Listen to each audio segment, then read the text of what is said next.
Nasugatan ng isang lolang tumatawid sa pedestrian lane matapos ma-hit and run ng isang SUV sa Marikina. Balita hatid ni EJ Gomez. Tumatawid ang isang babaeng nakapayong sa pedestrian lane sa A. Bonifacio Avenue sa Marikina City noong Sabado ng madaling araw. Maya-maya, dumating ang isang sasakyan at nabundol ang biktimang 74 anyos. Tumila po ng biktima. Dumiretso sa pagtakbo ang nakabundol na sasakyan. Tinulungan ng isang rider at iba pang tao ang biktimang nabangga. Nagtamo ng hiwa sa noo at sugat sa iba pang bahagi ng katawan ang biktimang si Lola Dolores. Ito yung aking noo, puro tahe. Siyam na tahe, tapos yung tagiliran ko puro gas-gas. Yung tuhod ko. Buti nakakalakad pa ako. Galing daw siya sa bahay ng kanyang kaanak at pauwi na nang mangyari ang insidente. Pagtawid ko, wala naman ako nakitang sasakyan eh. Nagulat na lang ako na biglang may bumulaga sa mukha ko.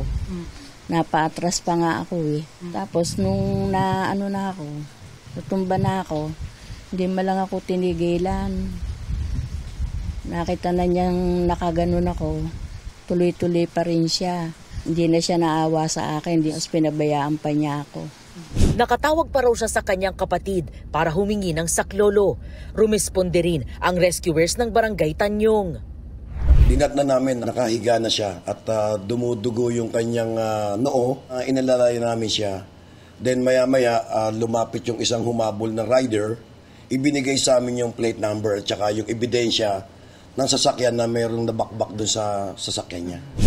Base sa investigasyon, napag-alaman na ang sasakyang nakabangga ibinibenta online. Nakapost daw ito bago pa maganap ang insidente ayon sa kaanak ng biktima. Possible na yung damage na yun is na pilasan yung harapan ng sasakyan niya. Kaya nagkaroon kami ng pruweba na itong kulay ng sasakyan na nakasagasa sa lola namin na mas mapagpatibay nung ebidensya namin. Nalaman na po namin kung saan po yung sasakyan. Hinahanap na lang po kung sino yung nagmamaneho ng sasakyan.